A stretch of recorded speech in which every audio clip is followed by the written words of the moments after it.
an absolute pleasure to welcome on former Premier League referee, I can't remember saying that, Jeff Winter, who you'll all know if you're into football. Yeah, let's get into it. Mine, I know you like to start when the referees are on, so I'll let you do a little bit with Jeff and introduce him, and then we'll go from there. And we'll hopefully get some good stuff going on. Thanks, mate. I want to reiterate that.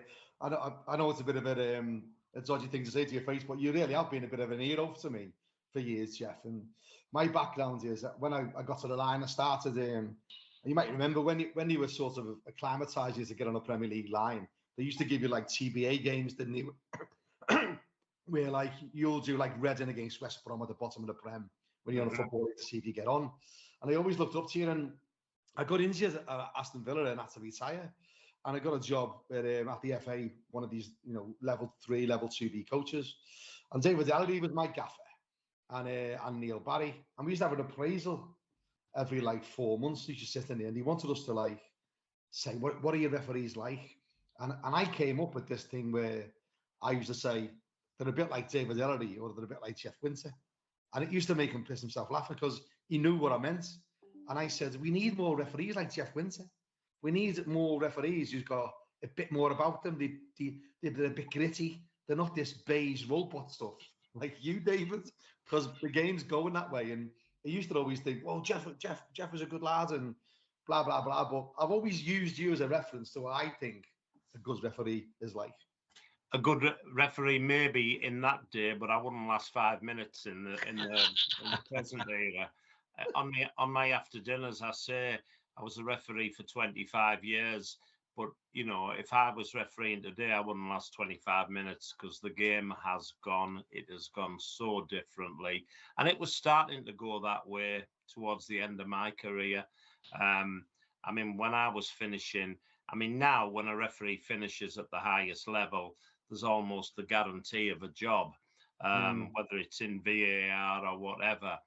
In my day, it was goodbye, good night, and you're out the door. But Keith Hackett was in charge of the referees, and they were looking for assistants to Keith Hackett to carry forward the refereeing training and, education and everything else. And I was in line for one of the jobs. Keith made no secret of the fact that he wanted me working for him. And I had to have an interview. And they gave you, it wasn't a case of you've passed the interview, you've failed the interview. You got points on each little aspect of the interview. And one of the things was, they obviously asked you various questions, but one was that they wanted you to do a PowerPoint presentation on how you would deal with a referee who you were in charge of, who was struggling a bit. And my first reaction said, well, what do you need a PowerPoint presentation for? Because you need to have shown that you can use PowerPoint to highlight the areas in which this referee was failing, was falling behind, and where he needed help. And I said, well, I can tell you something now. The last thing I would do if I'm dealing with a human being that's having a few problems and needs his confidence building is to produce a fucking PowerPoint. I would sit down and talk to them man to man, as we used to do in refereeing in bygone days. It was man management. And if you've got somebody, and it doesn't matter whether you're working in a bank or in an office, a referee is an employee not having a good time. Some of them you kick up the backside, some you put the arm around the shoulder, but you try and help them. You don't sit in front of a screen going beep, beep, beep. And I just point blank refused to do the PowerPoint. And at the end of my interview, Keith Hackett rang me up and he says, Jeff, I've got a problem. Because you didn't do the PowerPoint presentation, you didn't get any points in that section. And to get a second interview, you need so many points. And I'm afraid you haven't got the points. So you won't, I want you on board, but you can't have a second interview. You're not going to get the job. And that was the best fucking day's work of my life. When you see how refereeing has gone, that is what it is. It's school moms. You know, you mentioned David Eldry being a perfect example. It's school moms, and you've got to tick this box, you've got to tick that box. Gone are the days when you could talk to a player. It's about throwing cards around like confetti. And, you know, the last few years have been, you know, with VAR, and every other country in the world seems as if they can get VAR to work and improve things. We can't. And, you know, of late, the problems that are there in the game, you know, the behaviour of Mourinho in the last couple of weeks and the behaviour of other managers, that can be solved overnight. Dead easy, but it never will be, because the clubs run football. And, you know, I pull my hair out now. As you well know, once a referee, always a referee. And if I go to a football game, and I go to a hell of a lot, if something happens on the pitch, people turn around and ask me, and what you're asking me for? I haven't refereed for nearly 20 years, but, you know, you're tarred with the brush. But the game is so different now. At times, I feel sorry for the lads that are refereeing, because they're just not getting the support. Under Howard Webb, I'd love to think it will change, because Howard is a top guy. But the clubs run football, and if Howard was going to be given a free rein to bring in things that will clamp down on the game, you know, anybody who watches a game at the highest level now, the behaviour of the dugouts, the behaviour of players surrounding the referee, which with Mourinho, you know, in the cup final the other week, that was orchestrated. But even down to dissent, down to time wasting, down to where they take throw-ins from, because, you know, people are pulling their hair off. People used to pinch 2 yards at a throw-in. Now they're being allowed to pinch 20 yards at a throw-in, and that could be killed overnight. And if it was, you know, the big problem would be the clubs would be upset. Too many yellow cards, too many red cards. We don't want that. But how that would help if the message was, you know, hammered home at professional level, at the most senior level, how it would help the lads in grassroots, you know, because then the discipline would improve. I live in Cloud Cuckoo land, because in my day, we had a boss called Philip Don, a senior referee, and Philip was hardline. You know, there was a lot of cautions at the start of one season. There was a lot of red cards, but behaviour, discipline improved, but the clubs didn't like it. And then the media, who wanted you to clamp down on foul-mouthed abuse and everything, because it was sending a bad example out, the media then turned, because the referee that's showing, you know, sending off the star players week after week, he becomes a person that wants to be the centre of attention, thinks it's all about him. Now, you can't have it both ways. You've either got discipline, you've got the laws being adhered to strictly, or you've got the let this go, let that go, you know, don't be too hard on this. And then we've got the mayhem that I see far too often at games nowadays. Do you know, can I just ask you, touching on just some really good things that you said there? You said the clubs control football now, which is obviously why the referees are obviously on a hiding to nothing, really.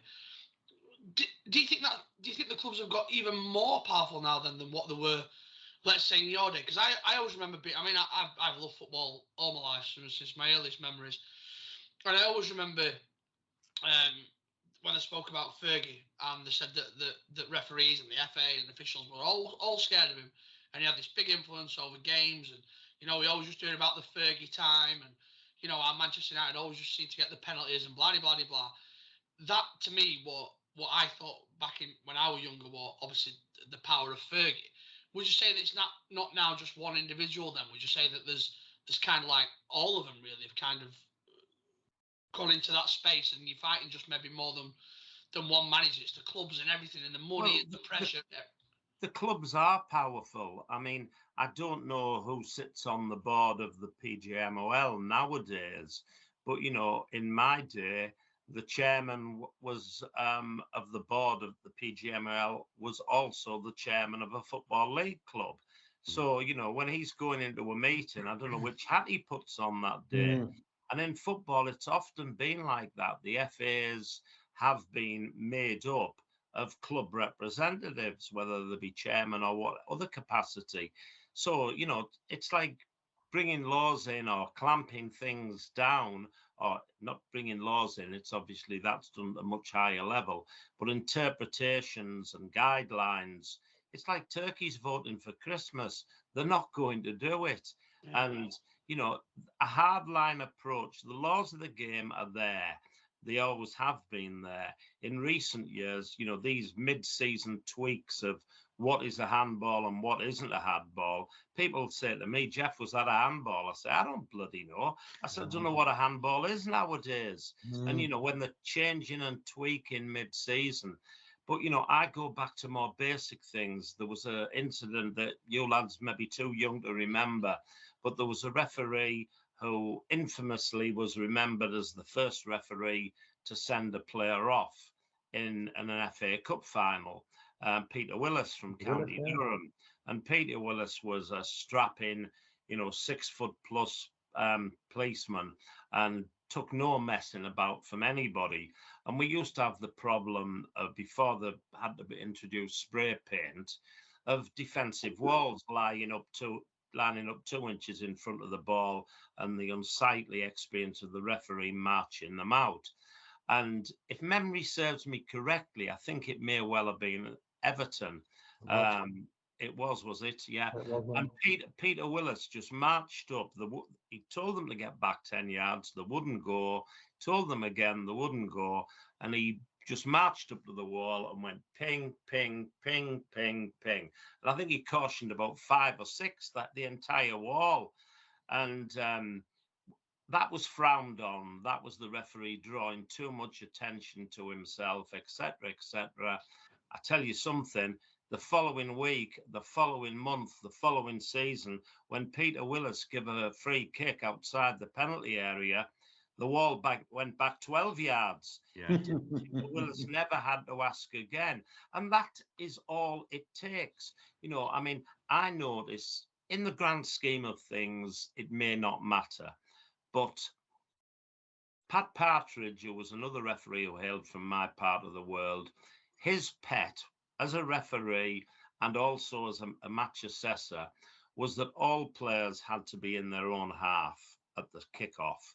Well, we know the laws change now, and one player can go into the opposition half to pass the ball back.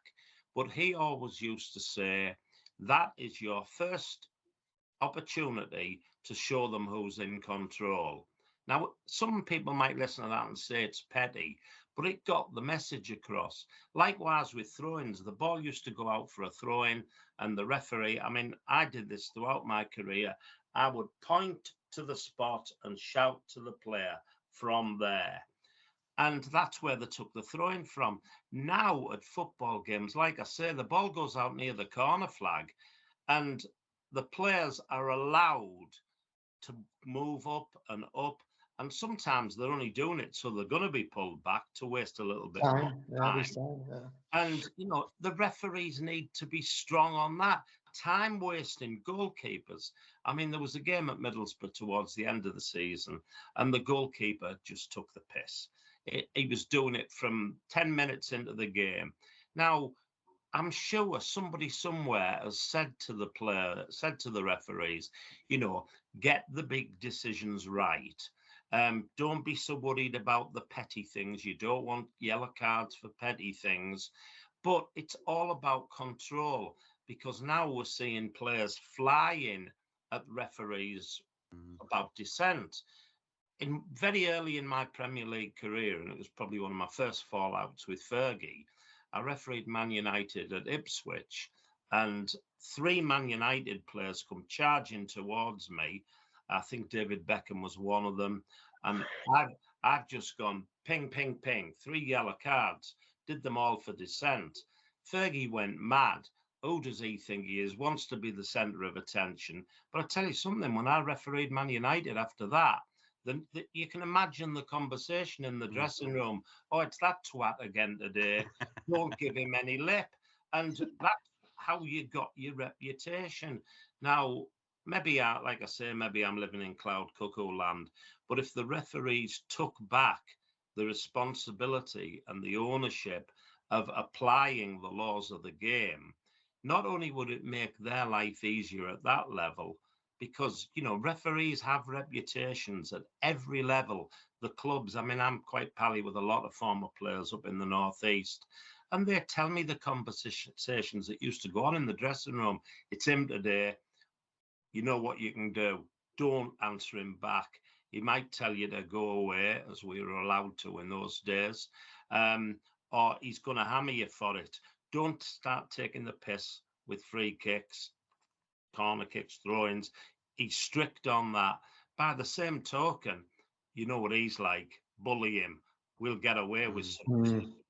So, referees have got the laws of the game to support them, but they've got themselves, the personalities. And if Howard Webb is allowed to, they always used to say at the start of the season, there's been a purge on whatever it was, I can't think of 1,000,001 examples in the game. There's a little bit of a purge, but then it slackens off. And by Christmas, we've gone back to where we were. Now, if we want to stop dissent, if we want to stop the bullying of match officials, then the match officials have got to grow a pair. They've got to carry out the laws of the game, and the authorities have got to support them. And then when the clubs start getting upset about, oh, we've got players suspended, we'll tell your bloody players not to do it. It's always been the case. But now, I mean, I see television and I see games, and I think on the back of the uncertainty and ambiguity of VAR, players, you can tell, are even more frustrated. And this hounding of referees that seemed as if it had gone away for a while, it's now back there. On Match of the Day, on Sky Television, 4 or 5 players surrounding the referee is one thing. It only ever goes over the bar, goes over the acceptability line occasionally with the Mitrovic incident earlier this season. But as we all know, on the Parks and Gardens, there isn't a 40,000 crowd, security officers, police and everything to protect the referee. And if those players are seeing managers and players at a senior level being allowed to get away with it, they think it's commonplace. And the poor 17-year-old ref with 10 games experience behind him that is surrounded by 6 or 8 players screaming at him, sometimes a hell of a lot older and obviously a lot more knowledgeable and experienced, they've got nowhere to hide. So, it's got to come from the top down. We've got these experiments now, referee cam and things like that. They're doing it in my own county at the North Riding. Brilliant. But the message should be coming from the top downwards, not from the bottom. See, that's actually a fantastic argument. We were talking to Andy Ambler yesterday, and we were going over the points deductions that are going to be happening at grassroots level at step 7. And his angle was the guys at the top will look down and say, shit, if we don't behave, this is going to start happening to us. So it's almost like the flip side of what you were saying there. It's really interesting to get every single angle on this. Well, that's a fair point. But, as we all know, when it gets up to the highest level and you're talking about, people's jobs being on the line, if you take 2 points off, and I'll just throw any team, it doesn't matter, take 2 points or 3 points off Liverpool in the first month of next season, that's going to end up in some in some sporting court or whatever. The season's going to come to a conclusion, and we won't know who's won the league because, Man City, Arsenal, Liverpool, whoever is involved, they'll all have 3 or 4 pending appeals going on for the points that were deducted. You'd love to think the first time points were deducted, the message would get across. I'm not so sure. I mean, the points is the ultimate, sacrifice, I would say, that is going to affect clubs. But if referees were supported and if referees did the job in the manner that the laws dictate that they should be doing the job, then we wouldn't even have to get to that stage. A clampdown from the first day of the season, time wasting. You don't have to throw a card away, because in the first minute of the game, away from home, you see goalkeepers pissing about with where they're taking the goal kick from. Well, the referee can talk to him, make it, a public admonishment of it early on in the game. If he continues, pull the captain to one side. This is the last warning. Next time, yellow card, and give him the yellow card. Now, if the goalkeeper is then stupid enough to continue doing it, having only been yellow carded, well, we know it would be described as a cheap red. Yeah. But who's the idiot? It's not the referee. It's the player who, having been warned, having had his captain spoken to, having been issued with a yellow card, then chooses to continue doing it. Now, if a couple of goalkeepers did, go to that extremity and end up being sent off, then surely the rest of football sits up and says, hang on, we're not going to get away with this. If you punish advancement, of a throw-in at the restart of the game, I mean, I don't even know whether they do this nowadays. We had a time when I was coming towards the end of my career where if the player ignored your request from where the throw-in was taken from, you awarded it the other way. And that used to frustrate people, but it made them think twice about it. So, the Peter Willis approach of cautioning the whole of the wall, fortunately, with a paint line situation now, I don't think that's as big a problem. But certainly where 3 or 4 players surround the referee, then, 3 or 4 yellow cards. And if the poor bugger in the middle of those 3 or 4 yellow cards has already been cautioned earlier on the game, he gets a second yellow card. Now, if that doesn't get the message across, surely, unless I'm missing something, it seems like common sense, which something I think has gone from the game. If that gets the message across, it doesn't only get the message across to that. Another one, while I'm on my soapbox, bloody managers in technical areas. Brilliant. Now, it doesn't matter whether you'd agree with them or don't agree with them. And I mean, poor Michael Oliver in the Europa League final, from the first minute, as a fourth official, and I did it often enough myself, the last thing you want to do, the referee's got a hard job on in the middle of the field.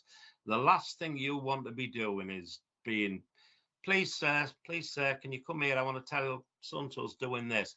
You don't want to do it. You try and manage it. But these managers know that. They know they're going to be given so much rope that, there's no point hanging themselves, because the rope will be dangling on the floor in front of them. Yeah. But you see them taking a position outside the technical area. Sometimes the feet are on the pitch, running up and down from the first 5 minutes of the game. It's got to be hammered. It's got to be. And if that is stopped, then maybe Joe, at a recreation ground in Liverpool on a Sunday morning, he might not do it. Because that message, I hear what you said, the gentleman you spoke to, yes, it can work upwards, but I believe discipline, is the responsibility of the professional game at the highest level. And I think that would, because, you go back years, what happens at the highest level gets copied at the lowest level. Yeah. The famous or infamous Robbie Fowler sniffing the white line on the pitch, the following, and it was funny and all the rest of it, there was no malice intended, but that was copied. Not the following week, the following blooming morning. Yeah. It was copied all around the country. Youngsters, not even probably appreciating or knowing what they were doing. They mimic what goes on. So like I say, maybe I'm just naive, maybe I'm on cloud cuckoo land, but I just No, think you're so not. much could be done at the highest level if the referees were instructed to do the job, to apply the laws of the game, and if they were then supported by the authorities. And, handing out, if someone finds me or one of you good selves £10,000 for a misdemeanor tomorrow, we've got some serious problems, haven't we? First of all, going home and telling the missus you've been fined £10,000. But I don't think many of us are earning £10,000 and multiples thereof every week. When you're on a contract, I know it's still a chunk of money, £10,000, but finding someone £10,000 when they're earning £200,000 a week, it's, insignificant. And that's why they're probably looking at, well, what is going to hurt people more? I would have thought as a manager, a touchline ban, one match for your first misdemeanor, 2 matches if you do it a second time, 4 matches a third time, 8 matches the next time. And surely even the thickest of thick is going to eventually say, I'm going to have to keep my bloody mouth shut here because, he's up in the stand. But I can tell you what will happen. I remember going back when the pet subject of the time, because we always go through these, was, the television image of, for example, and he wasn't the only one, Wayne Rooney coming up and effing and blinding in the face, or what would appear to be in the earshot of the referee. And the media and everybody, the pundits, everybody was saying, this doesn't look good for the image of the game. It needs clamping down. Well, I can tell you something, and I'm just repeating what I said earlier, I think, in one respect. The referee that sent my time of players, Wayne Rooney off the first week, John Terry off the second week, Frank Lampard the third week, and cleaning it up. And there would be some parents, there would be some youth teams saying, well, that's brilliant. They're not getting away with it anymore. I tell you something, after you've sent those 3 high-profile players off, the media would turn on you. Oh, Jeff Winder, he wants to be the centre of attention. He thinks people go to watch him. They don't. They want to go and see these star players, and now they're all suspended. The clubs would be up in arms, and I would fully expect to get the quiet tap on the shoulder or a phone call from my boss saying, right, Jeff, I think they've got the message now, but just ease off a little, because Jeff Winder can be kicked off the list and not missed. Wayne Rooney being suspended, John Terry being suspended, Frank Lampard, Steven Gerrard, the top players who people want to see, they want to see them. So hang on, what happened to the let's cut out foul and abusive language? It's not really important anymore. So you can't have it both ways. You either applying discipline strictly, fairly, across the board, clamping down on the little things, going back to the Pat Partridge, having your own players in their own half of the kickoff, the little things. If you are ensuring throw-ins take place from the right place, if you are ensuring that goalkeepers restart the game as quickly as possible, then a lot of your other problems don't come along, because there's a word that's always been used in all the songs to describe referees. Who's the bastard in the black? Well, I'll tell you something.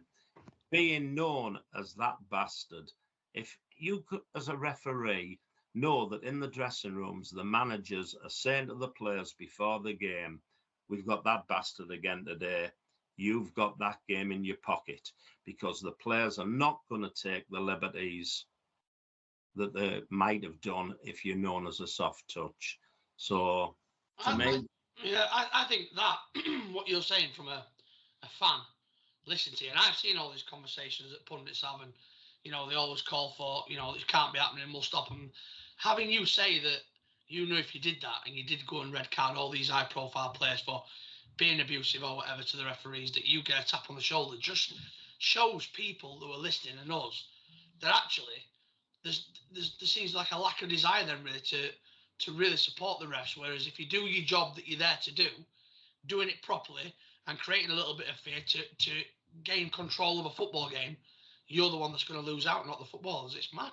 Well, the ironic thing is, if there's a younger person, a younger referee listening to me, and the comments I've made, that I thought, God, he must have been a right so-and-so as a referee.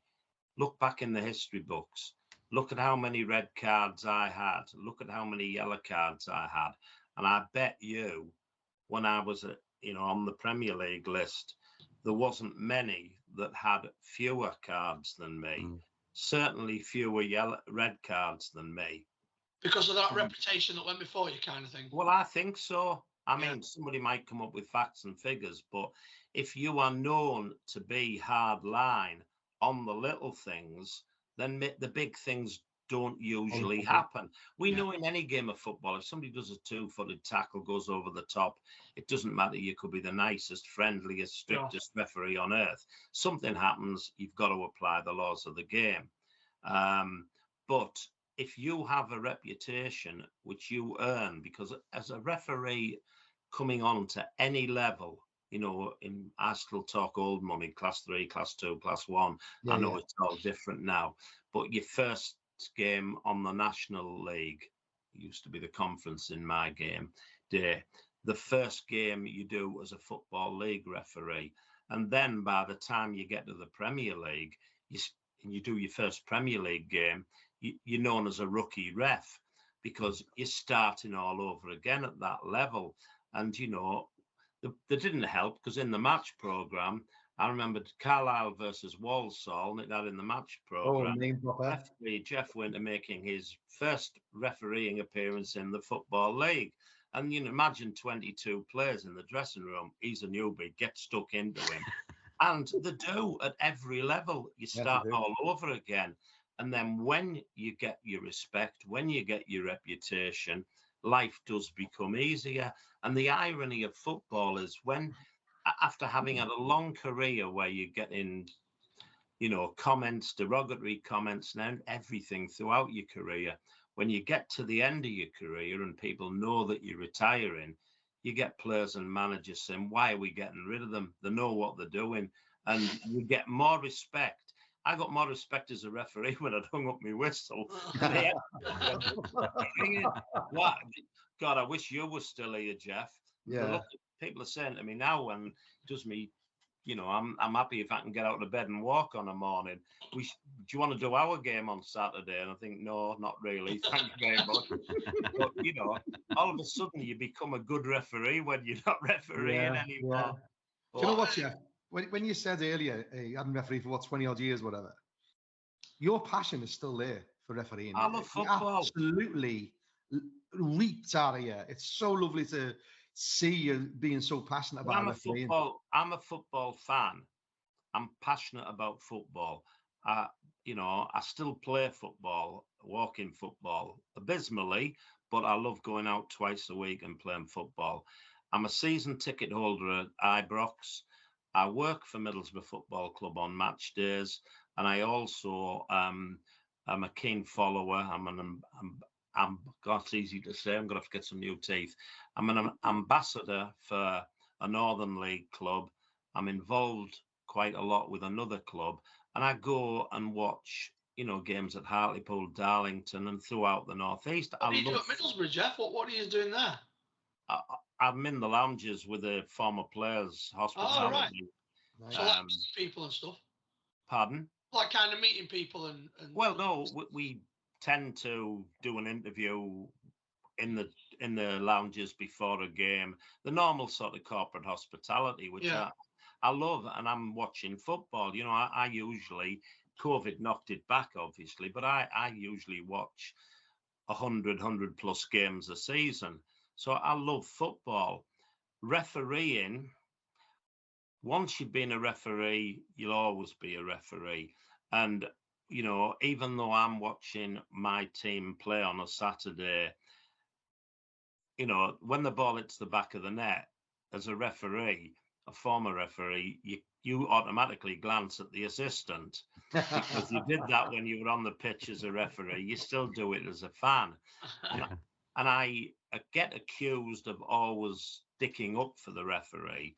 I don't, but I always try and look at a game of football through the referee's eyes. And, I'm thinking, well, that does look pretty blatant. Why didn't he give it? Now is it positioning or whatever? So, I will always take a referee in interest, but I wouldn't when I said I wouldn't last 5 minutes on the pitch nowadays, because the style I had worked back then. I don't necessarily think it would work now. You hear your players turning round saying, the referee said this, he can't talk to me like that.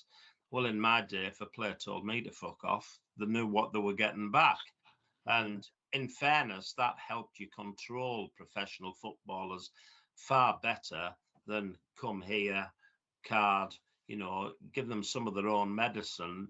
I know it doesn't make it right, but there was a mutual respect. But I could not stand on I look at some of the referees now, excellent referees, experienced referees, and they look like chickens, what's that saying in the head? Rabbit headlights. Rabbits, that's it. I knew it was an animal. They look like rabbits caught in the headlights, and you can almost see the confusion. What the fuck's going on? And they're listening and they're being told this, and then they've got to go across and look at the screen and that. VAR, when it works, as we've seen it, in other countries and at Euros and World Cups, it can be, very, very helpful. But even in our country, we seem as if in the early stages, we made a balls up of it. And people, I honestly believe, I might be wrong, but I honestly believe the malfunctioning of VAR has led to the players becoming more frustrated, which has turned to dissent and, the overcrowding of referees. I think a lot of that you can lay the blame at the foot of VAR, not but just the mismanagement, and the confusion, and I personally hate being at a football ground, and at the level I was watching football, I didn't see much VAR, fortunately. But if you're at the Premier League game or European games, I've experienced it abroad watching Rangers and at Ibrox watching them, and you've got this sort of pregnant pause where nobody in the ground quite knows, can I celebrate, what's happening? It's here to stay. There's no point knocking it now, and it will improve. But whilst I'm blaming VAR for the increase in dissent and the increase in answering back and questioning decisions, I still believe the referees, match officials, have got it in their power to get hold of the game by the scruff of the neck and get it back again. And I firmly believe, despite what other people have said, they might be right. But personally, I firmly believe if it's being administered, the laws are being administered strictly, impartially, which is what a referee is all about, consistently at the highest level, that is going to help the thousands of grassroots referees who don't have the protection of security, stewarding, etc., etc. On the back of that, I read an absolutely superb piece of advice for referees. I wonder if you could tell me what you think to this. It says, to all those hardy souls in black, much aligned, unloved, and the scapegoat for every player, manager, and supporter's feelings, keep smiling, stay calm, enjoy, and don't let the bastards get you down. Who said that? I was just, when you started talking, I think that is the last line in my autobiography, which unfortunately I can't plug because it's sold out now. Otherwise, it would have been a lovely introduction to say copies can be ordered by. But no, it is a fantastic piece of advice. I've always said that, other people, if younger referees ask me advice, and I always say, keep cool. When everybody else around you is losing their cool, make sure you keep calm, and adopt that authority. But Yeah. When you started reading that, I'm thinking, who said that? But when you came to the final line, I thought, yes. I mean, it's not a difficult game. You know, I remember once somebody showing me the laws of rugby union, and I'm certainly not intelligent or clever enough to understand that many laws and interpretations. But football, unless it's changed, is there still 17? You know, there's a variety of interpretations, but it was a basically simple game. I think the authorities and one thing and another have made it more difficult, but the game needs referees. Without a referee, you ain't got a game. Yeah. And, you know, when you look at the amount of football, I go and watch my grandsons play, and the amount of football there is now, we need more match officials. And you know, when before I retired, the pundits were screaming out, "We need technology." You know, managers are losing their jobs. A manager didn't lose his job ever over a refereeing decision. He lost it over his inability to get his team to perform over the course of. We know now if you're at Watford, it might only be 4 or 5 games. It wasn't over one decision, and I don't know. But in my day, when they were asking for technology, it's got to be brought in. These referees are ruining it and all the rest of it. I used to say then, be careful what you wish for. And that, a few people have come up to me when I'm out and about speaking, and they've said, I remember you, because I used to do the Sky Television on a Monday morning. They used to say, we remember you saying, be careful what you wish for. And I think I was right, because I think things will improve. They've got to improve. You know, VAR, it was such a drastic thing to bring in. Perhaps it was brought in too soon, but then, you know, maybe the problems could only be ironed out once, you know, they've been put into force. But certainly in this country over the last few years since it was brought in, it has created at times more problems than it's solved. Though I'm sure somebody will tell you facts and figures that say, you know, I'm wrong, and maybe I am. But the perception of myself as a fan is, you know, Match the Day, it used to be straight guy, funny guy. One would say black, one would say white, and then they'd talk about the football. I think now we spend more time watching shows where they're talking more about VAR than they ever used to talk about decisions in days before.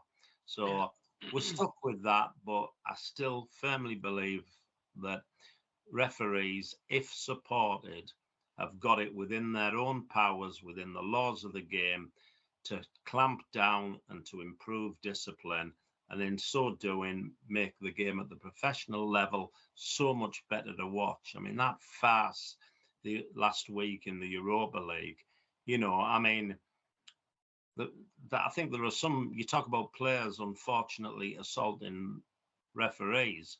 I think if I was still refereeing, I might have been assaulting players, because, you know, when somebody's, and that's not big, it's not clever, and please, for God's sake, don't anyone do it. But, you know, I mean, it got to the stage where somebody's coming up and putting their head into your face and screaming at you. That's got to stop. Yeah. Can I ask you, when you just for listeners out there, because I always find it interesting when I hear referees talk, because we always hear player stories, we always hear manager stories. What's it like when you get named as a Premier League ref and you're doing it week in, week out? What kind of stuff do people not know of that happens behind the scenes before a game and after a game? Have you got any like really cool stories that people are like, wow, I can't believe that happened? Don't have to name any names, just, you know, what generally goes off in the build to kick off, maybe a little bit in tunnels, and then afterwards, what is it like being a Premier ref, and what kind of stuff do you see behind the scenes that nobody even knows happens? Just as an interesting perspective on it. I did write a book that Wayne has mentioned. I am very active on the after dinner speaking circuit, so I could say buy a ticket and find out. Defo. You know, there is a million and one stories, and obviously some of them are amusing. but it is a different world. And I mean, they've done these fly-by-night documentaries, fly on the wall documentaries, and they've scratched the surface, really. You know, I mean, what goes on before games, the build-up, the mind games. But what people do tend to forget is that by the time a referee has got to refereeing in the Premier League, his experience is vast. His knowledge is vast. You might be led to believe it isn't because, you know, referees don't know the game, we're told. Only players know the game. Well, not the ones I watch on Match of the Day and on Sky that are arguing the toss amongst themselves. They obviously don't know the laws of the game. And that's the one thing that still frustrates me to this day. It's the cheap, easy jibe. A referee doesn't know what a foul is, but a player does because he's played the game. I mean, are they fucking having a laugh or what? You know, you don't get to referee at that level without picking up so much experience, so much, you know, thousands of games. Now, I mean, the number of games that are going on every weekend, and referees, I don't know many referees in non-league football that aren't doing 60, 70, 80, even more games. Well, you do that over a few seasons. There's a little bit of experience being gained there. And I think you might learn what is a foul and what isn't a foul. And more importantly, what position to be in to give it. We've all been conned because of the brilliant coverage on TV of assuming that a referee can see anything and everything that's going on a pitch. Well, we know that isn't the case. And I often invited, even in the days before the great advent of goal line technology, brilliant, because before then, people used to say, everyone in the ground could see the ball was over the line.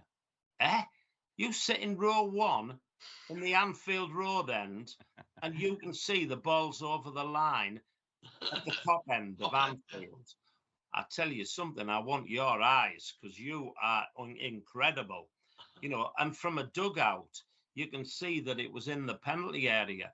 You can't even see the white line. When you're on a football pitch, you only see the white lines marking out the penalty area when you get to about 10 or 12 yards from them, because they're not little 6-inch walls. They're a bit of paint on the grass. And, you know, people are conned into this to believing, oh, everyone could see the ball was out of play. No, you couldn't. You actually had to be there. And if the ball's going at 80 mile an hour, I'm sorry, my eyes don't work that quickly. So, you know, but I say this when people, you know, ask for a Q&A at an event. You could put a program on and you could have a referee, well, it'd have to be a former referee, because if you're a current referee, they won't let you open your mouth. I'll enroll for that job. You know, you can give me the tens of thousands of pounds a week, and everybody would switch off after week 2 because they'd be bored rigid, because 95% of the people couldn't give a shit. What is right? What is wrong? They go to a football match to support their team. And I sit amongst fans in the main, in Glasgow, in Middlesbrough, and various other grounds, and I smile, but I think, oh, this is so boring, because they are appealing. Every foul on a player from your team, give him the yellow card, referee, get him booked. Hang on, we wouldn't get to half time, there'd be nobody left on the pitch. And every free kick given against your team, the fans, the referees, whatever. So most fans go there to support the team. Thank God, that's what football's all about. Passion, love for their team, and they're not interested what's right or wrong. They just want everything to go their way. And the referee will always be the pantomime villain. But the referee could, and this is what kept me going, I wasn't good enough to play football at that level, but a referee doing his job properly makes it a better game for the players and makes it a better game for the fans. And that's what referees nowadays have got to take back. They've got to take back the control. They've got to be the bastard in the black. And they've got to give, they've got to apply the laws.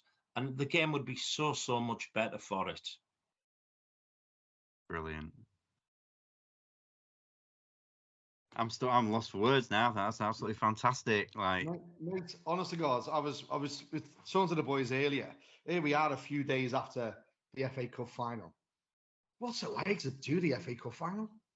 Well, it was a rather well-known story now. I mean, I was never ever going to get the FA Cup final because of the politics within the game. I wasn't a FIFA referee, and people like David Ellery snobbishly felt that you had to be an international list referee.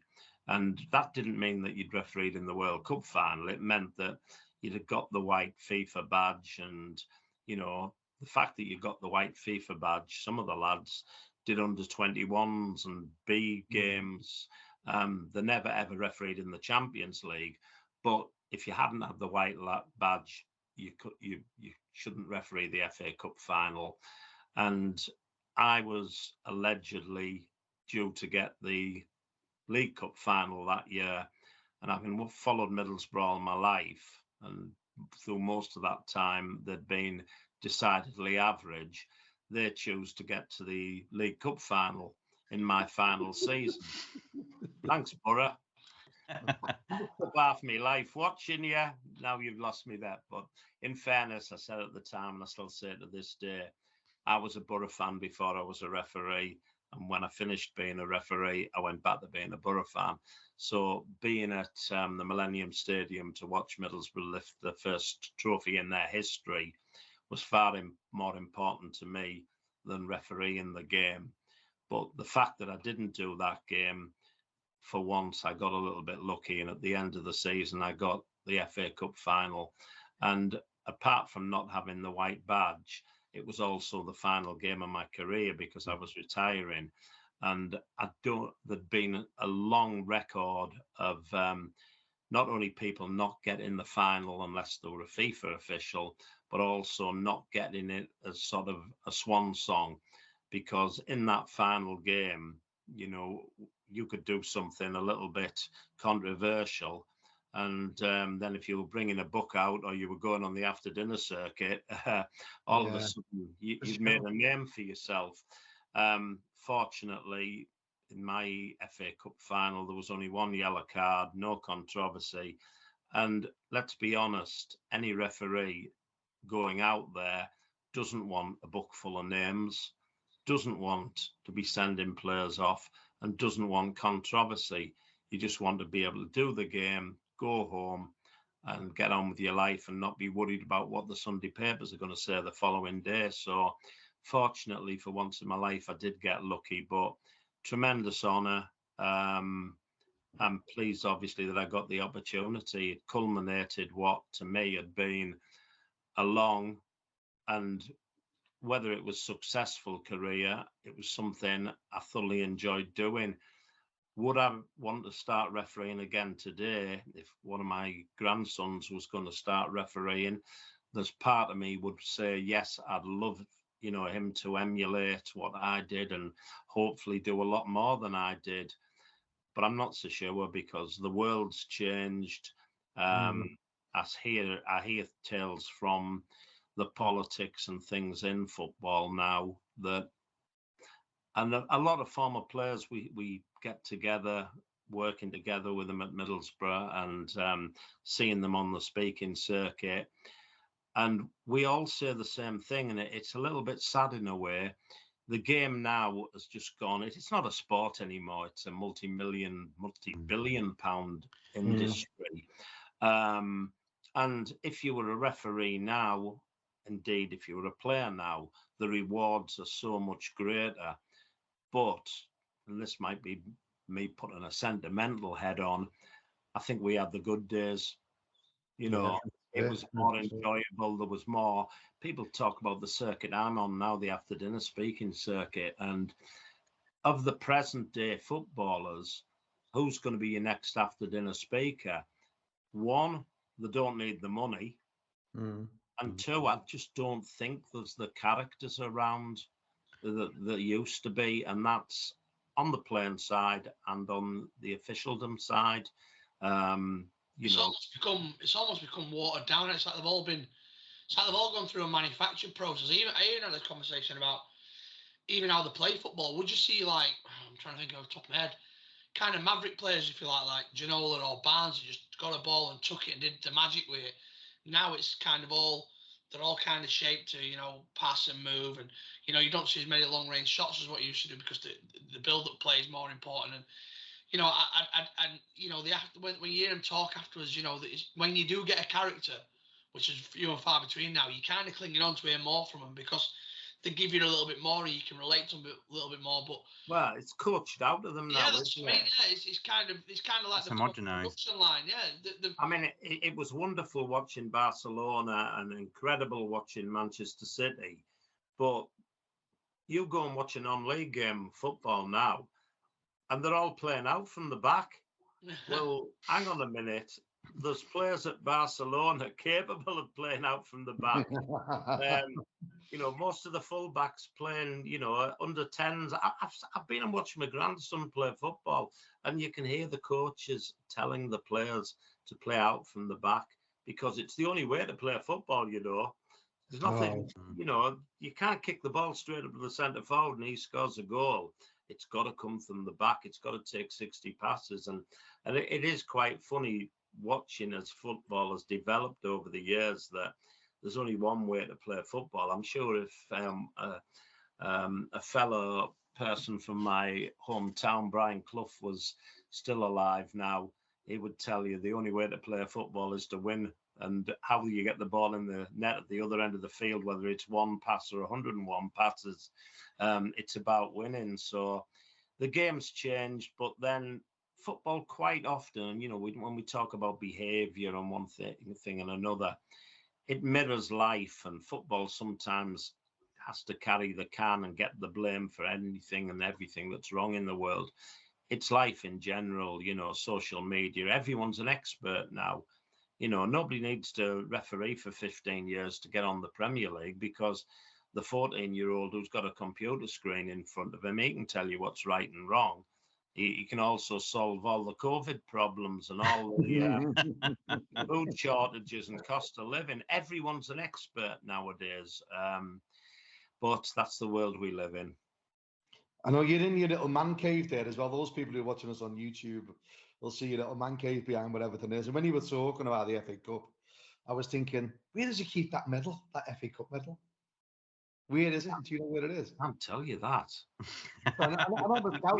We have burglars on Teesside, Yeah, you got a scout to come up and rob it. No, I'm not. This is my office, and I've got a lot of pennants and little bits in here. But I mean, I have. It's funny, when you talk to people, players have obviously won hundreds of, well, not hundreds, but a lot of medals, and they don't even know where they are.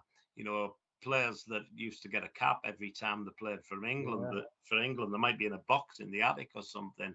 But that is the one thing, whether it be something tangible like a medal or a program or whatever. It's the great thing about football is you've got your memories. Yeah. And, I was a daft lad in Middlesbrough who used to, as a teenager, fight on the terraces because that's what happened in those days. Football and refereeing saved me from probably getting into bother. And I had a great career in the game. And now I've come back, and I like to think I put a lot back into football, but I also still work in an arena that really, because of the time I had in football, and we all love our football. And in the last couple of years, I know I've said on a couple of occasions, some people say, why do you keep going? I think at times I fell out of love with football because, some of the Whereas, and VAR being a perfect example, they've spoilt something. Now, I know it can help and probably will help more in the future. But the great thing about football is it doesn't matter who you are or what you are. We've all got an opinion on it and we all love it. And, until my dying day, I'll still be going to football and talking about football because, no disrespect to other sports, I just don't think there's anything like football. And it's, from my point of view, it's been a pleasure to be involved in the game. If I'd have had my wish, I'd have been playing football, but unfortunately a distinct lack of ability prevented that. Then again, some people might say a distinct lack of ability stopped me being a good referee. Everyone's got an opinion. Oh, you're top ref, top lad, and it's there's when obviously your story about your journey of what you went through, and I think, could you imagine someone throwing a chair at you in an airport and acting as calm as Anthony Taylor did? No, I couldn't have done. I think Anthony Taylor, it was brilliant money. Was absolutely superb. I mean, I remember watching Anthony when he was sort of doing almost junior football, and then when he was starting off and he refereed at Hartlepool and Darlington, in the Football League. And funnily enough, both him and Michael Oliver were the two young referees at the time I saw, and you didn't have to be a brain surgeon to work out. Even when you saw them sort of in their late teens, early 20s, you knew they were going a long, long way. And, they've obviously know how to behave off the pitch. I'd like to think I would have behaved in a similar manner to Anthony Taylor, but if I'm being honest, I don't think I would, because there was a saying that I use on the after dinner circuit about getting your retaliation in first. And, if I'm walking through there and I've got my wife, family, or whatever with me, and somebody's coming towards me, I'm going to make sure they go down before they even get towards me.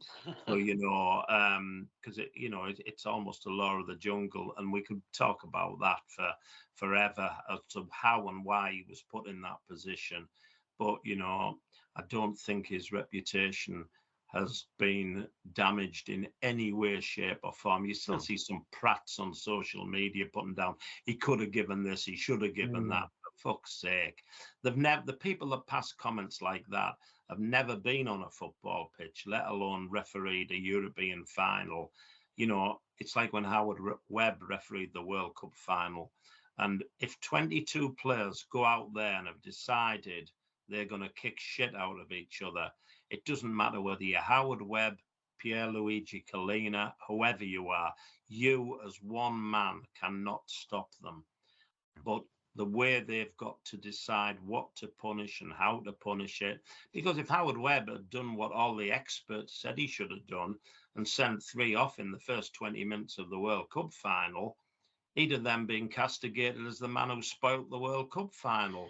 So, as a referee, you can't win.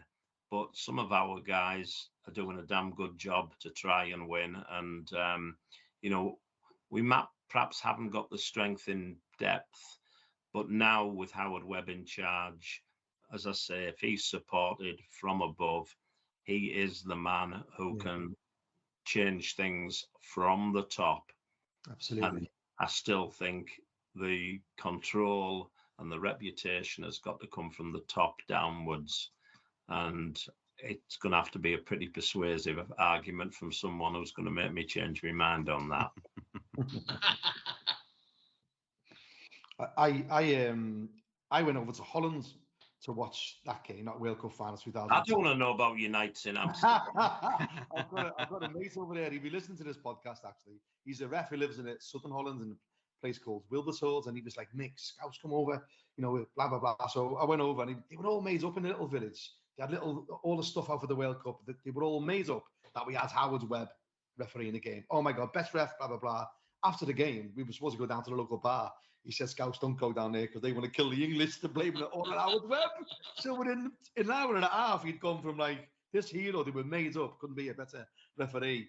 But isn't that the story of refereeing? Yeah, you absolutely. Know, I mean, I've always said that a player can be on the football pitch and for 89 minutes be shite. How he hasn't been pulled off, I will never know. And in the 90th minute, he gets on the end of a cross and scores the winner. For a referee, role reversal. For 89 minutes, can have a superb game, no major controversy about anything and everything. And in the last minute of the game, he makes a decision and it's all his fault. And you see, social media being one of the worst things that come on after the game. That referee was shite. Oh, you mean Middlesbrough lost 1-0? We didn't take our chances. We didn't stop their players scoring. Yeah, but the referee. And you're thinking, what did the referee actually do wrong today? My team lost. So it's got to be someone's fault. And the same people that slag the referee off, they turn on their own players because, let's be honest, they're experts. Of course they will. Absolutely. Well, this 20-minute chat we were having is now on 65 minutes. You know what, Jeff? Honest to God. Independent timekeepers. That's what I'd bring into football. Independent. Instead of all this bollocks at the end of the game, where the referee get that time from, surely somebody by now, and they're very good at creating money, somebody should have got a sponsorship with a stadium clock, like in ice hockey, basketball, or whatever, where the countdown. We could even all as Prats in the stadium join in and go 10, 9. We'd all know where we stood. And once it comes into football, I'm getting one for you, lads. Because then, well, do you know what? We were 20 minutes. I'd have been gone. I'd have had me tea. You've been watching Coronation Street. Here we are. Well, I said, just because I'm a gobshite, you know, you could have pulled the plug an hour ago. One of our listeners actually asked us what your opinion is on timekeeping. I think you've made that abundantly clear. Absolutely so well done, Ian Armour. That's your question answered. And it was. That's why, you know, I said you're so passionate about it, and you know, to shut us three up on a podcast like you have, where we're just listening to you, is take some doing, mate. And that's probably a sign of that could be my greatest. That could be my greatest ever achievement in football. I don't think I've ever been as quiet for an hour, to be honest. I know, same here. Just amazing listening to you. I just think you just give us so much stuff, and just really, just you know, off the cuff, off your heart, just told us how it is. And I think this is why we want to do this. I think giving refs a platform to come on and just tell your side of things, and you've told us loads. There's some great characters out there, you know, more from my generation. I mean, Mike Dean is a top guy, as well as obviously being a top referee. He's unbelievably funny. Go out for a few beers with Mike Dean. Love him to bits. But if he is now, and I'm not too sure whether he still is, I think he's involved with the VAR setup. He wouldn't be allowed to do this. You know, and then if those lads, when they come to the end of their active refereeing careers, they've got to sign things, because I mean, now they get paid. You know, there are benefits post refereeing career, or there's different jobs for them. They're not going to open their mouths. They can't be honest, because and not honest as in dishonest, but they can't be open. They can't be talking. You know, you'd have to run all this through a committee before, you know, I'd have to do an interview before I did my interview with you. And, you know, I'm probably the black sheep, because they can't control me, because I'm nothing to do with them. And sad as it does hurt me to say this, I'm glad I'm nothing to do with them, because it ain't what it used to be. And I just hope, as you can probably tell from this, Howard Webb, when he first became a Premier League referee, he was given to me because my roommate had just retired, and he was my roommate, and we had a couple of years together. And, you know, I got to know the person, and he is top man, and he's the right man for the job, but he's not as big as Manchester United, Liverpool, Chelsea and Arsenal. And if them clubs that have got a certain amount of clout within the Premier League and a phenomenal amount of clout, and other clubs with them, if they decide this is going to happen and that's going to happen, then it doesn't matter whether you're Howard Webb or who you are.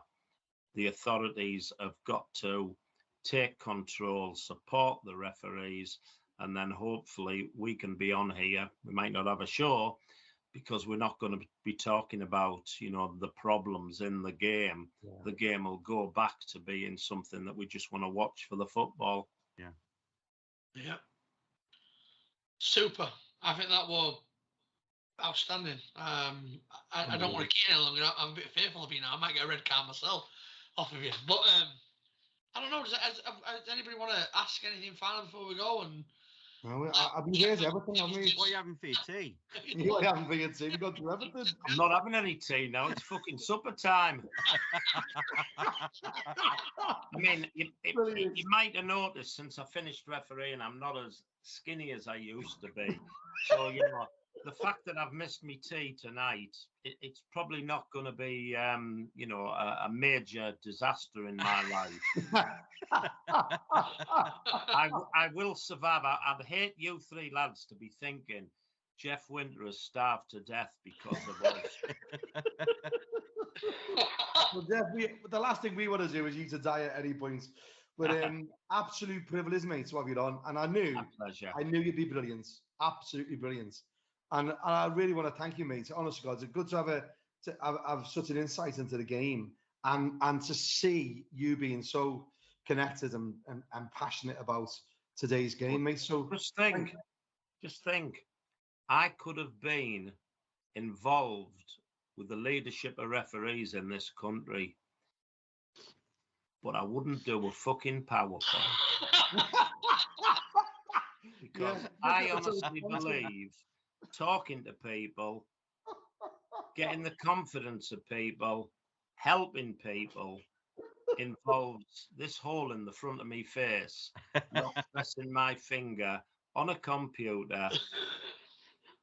I've been to a meeting today where there were, it was one of these where the health and safety at the beginning of the meeting, and they literally had to tell you where the fire exit was and where the toilets were and all the rest of it, the necessary stuff, coupled with the woke sort of things that go on nowadays. And would you believe it was on a PowerPoint? And the woman at the front stood there and pressed a button. And then she told us where the toilets were. Another button. And I'm thinking, this is the way to educate people. And that's when refereeing went wrong for me and when I got out.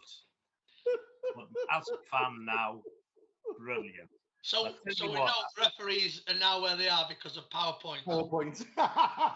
Well, I might have stayed involved if I had been prepared to do a PowerPoint presentation on how I would deal with people to give them confidence and encourage them and improve them. That's when I think football started going down or refereeing aspect of football started going down the tube.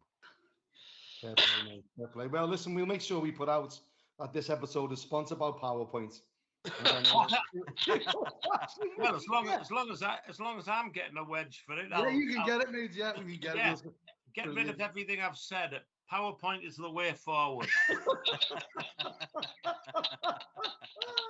Listen, we're going to let you go, mate. Absolute privilege. Absolute privilege. You. And, my pleasure. And thanks for your time, mate. Future, lads. Yeah, hopefully, mate. Thank you for that. Best wishes, Jeff. Cheers. All the best, lads. Cheers. Ta-ra.